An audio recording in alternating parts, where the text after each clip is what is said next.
So guys, very good evening to all of you. आज का आपका नेक्स्ट सेशन जो प्रैक्टिस और डिस्कशन सेशन की फॉर्मेट हम लोग कर रहे थे, इसका अगर हम बात करें तो आज का आपका सोइल का पार्ट था।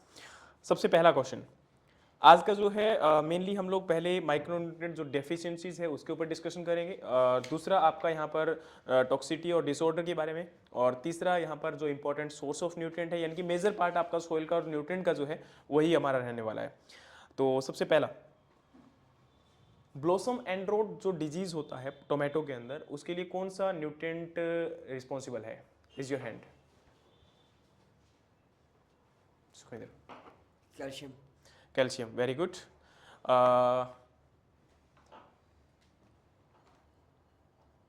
विप्टेल in cauliflower, Amit. Molybdenum. Very good. Little leaf of cotton, आप बताओ।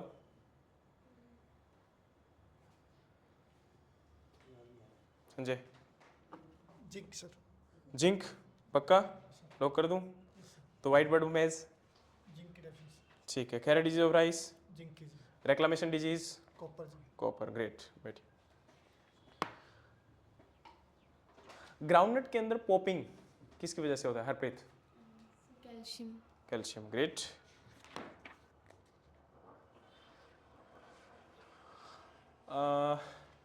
जशन, क्रिंकल लीफ ऑफ कॉटन किसकी वजह से होगा? Crinkle nitrogen. क्रिंकल नाइट्रोजन, कब से? Nitrogen. Bronzing of rice, bronzing of rice. Akiochi disease of rice, iron की वजह से bronzing of rice. Okay, iron की वजह से ब्रॉन्जिंग। क्योंकि है H2S। H2S, सल्फर की toxicity, great. Precursor of auxin hormone, आप बताइए।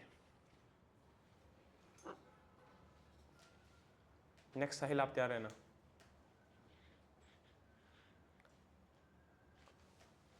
Precursor of auxin, tryptophan sir. Tryptophan, पक्का। Yes sir. फिर जिबरलिन का क्या है? जिबरलिन का सर एंडक्रिन GGPP terpenoids. Okay, great. And कोरेन,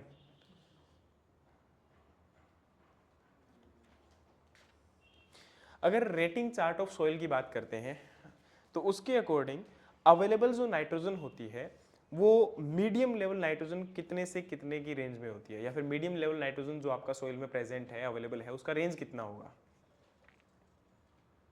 नहीं पता? कौन बताएगा? 280 से 560 sir. Very good. 280 to 560, great. Dolomite जो मिनरल आपका है वो किस न्यूट्रिएंट का एक मेजर सोर्स कंसीडर किया जाता है, या कौन कौन से मेजर न्यूट्रिएंट इसमें कवर होते हैं? मैग्नीशियम और कैल्शियम। Calcium, great.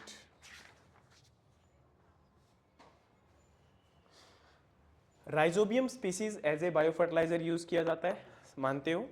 तो सबसे पहले तो ये बताओ कि एक आपका एसोसिएटिव आपका राइजोबियम स्पीसीज, मतलब एसोसिएटिव आपके बायोलॉजिकल नाइट्रोजन फिक्सेशन बैक्टीरिया होते हैं, और एक आपके होते हैं सिम्बायोटिक। तो आप डिफरेंस बताइए कि सिम्बायोटिक और एसोसिएटिव सिम्बायोटिक में क्या डिफरेंस रहेगा? एक सोल्यूबलाइजिंग भी होते हैं, क्या डिफरेंस रहता है?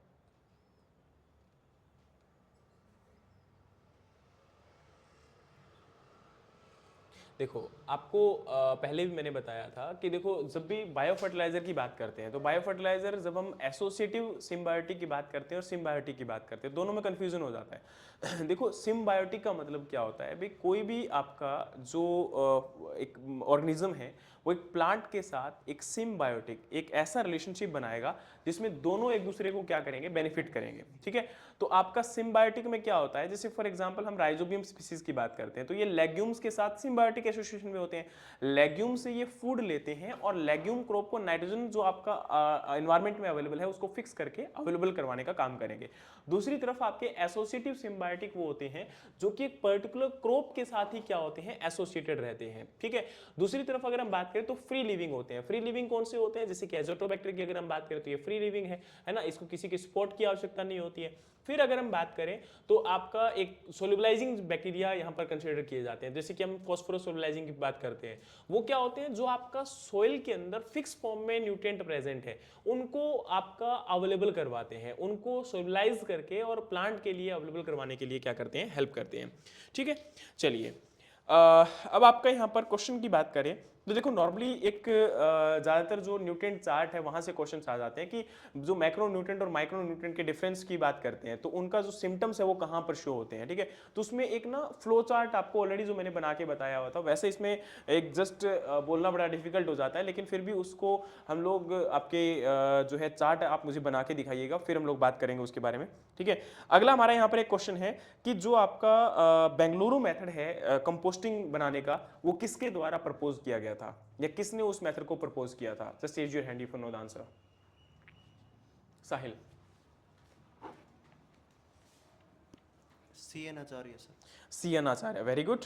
और इंडोर मेथड जो आपका है वो किसके द्वारा डेवलप किया गया था? Albert Howard, very good. और एल्बर्ट होवार्ड एक और पर्टिकुलर काम के लिए फेमस है या फिर पर्टिकुलर उनको एक और जो है उपाधि भी दी गई है? हाँ जी बताइए Amit. Father of organic farming. Very good, father of organic farming या मॉडर्न ऑर्गेनिक फार्मिंग। ठीक है, आपका अगला क्वेश्चन है कि इंडियन सॉइल के अंदर CN रेशियो नॉर्मली कितना होता है या होना चाहिए, या फिर एक ऑन एन अप्रोच हम लोग बात करते हैं तो बताइए गुरदियान सिंह।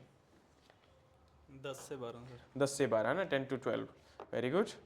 और पैडी स्ट्रॉ के अंदर CN रेशियो कितना होता है Sanjay? 80:1 sir. Very good.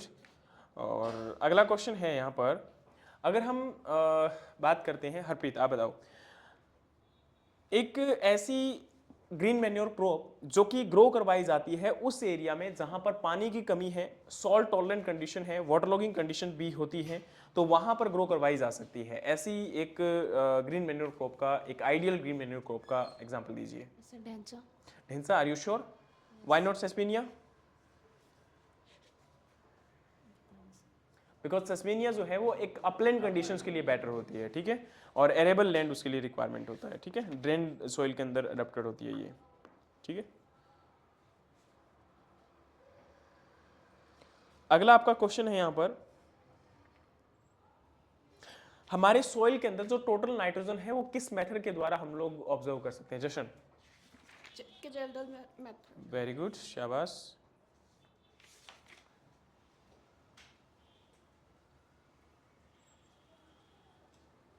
Green leaf manure के 2 एग्जांपल बताओ। Sisbania और आर यू श्योर? सेस्पेनिया, और ग्रीन लीफ मैन्योर। बोलिए बोलिए, सही है। ढेंचा। सुबबुल, इपोमिया, है ना, ये मेजर आ जाते हैं, नीम है ना, गुलमोहर, बहुत सारे हैं। टर्मिनल बर्ड्स के ऊपर जो मेजर डेफिशिएंसी सिम्टम हमें देखने को मिलते हैं वो किस किस न्यूट्रिएंट्स के देखने को मिलते हैं? कहाँ बताइए आप। कैल्शियम दे बोरोन। वेरी गुड, कैल्शियम और boron, that's great. Indicator plants की बात करें न्यूट्रिएंट डेफिशिएंसी के लिए तो बोरॉन के लिए इंडिकेटर प्लांट कौन सा होगा? साहिल।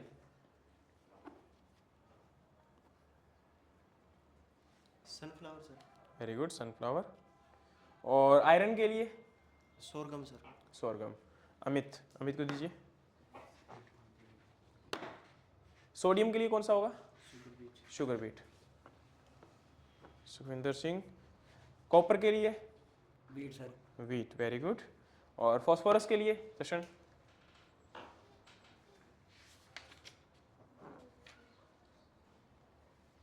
Sanjay. Mustard sir. Mustard, great.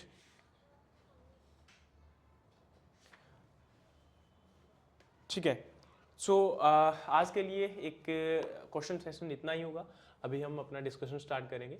लेकिन इंपॉर्टेंट है यार कि क्वेश्चंस के आंसर ठीक है आप अच्छे दे रहे हो, मतलब 10-10 15 पेजेस भी अगर हम लोग कवर करेंगे तो आसानी से बाकी सारा पार्ट भी खींच लेंगे। लेकिन सबसे ज़्यादा इंपॉर्टेंट है कि जो ये चीज़ें आप लोग तैयार कर रहे हो उससे अगर बेनिफिट होता है तभी आपको फायदा है, क्योंकि ऑरली याद करने का मज़ा क्या होता है मैं आपको बताता हूँ। जब हम किसी चीज़ को ऑरली आंसर कर देते हैं, उसको याद कर लेते हैं, तो फिर उसके बाद वो लंबे टाइम तक याद रहती है, ये आपको पता लग गया होगा, है ना। दूसरी चीज़ मैं आपको एक और ऐड ऑन करना चाहूँगा इसके अंदर कि आप ना जब किसी टॉपिक को पढ़ लेते हो तो उसके बाद उसको कोशिश किया करो कि उसमें से खुद क्वेश्चंस बना लिया करो अपने लिए भी, ठीक है, किसी दूसरे के लिए नहीं, अपने लिए। आप सोचो कि मैं किसी दूसरे पर्सन से क्वेश्चन पूछ रहा हूँ और मैं कैसे कैसे क्वेश्चन पूछ सकता हूँ। आप अगर इस प्रकार से वन लाइनर फॉर्म में बना लोगे तो वो आपके लिए ईजी हो जाएगा उस चीज़ को याद करना भी, और वो लंबे टाइम तक तुम्हें याद भी रहेगा, ठीक है। तो आपका हमारा क्वेश्चन का सेशन इतना ही, ठीक है। अब हम डिस्कशन स्टार्ट कर लेते हैं अपना।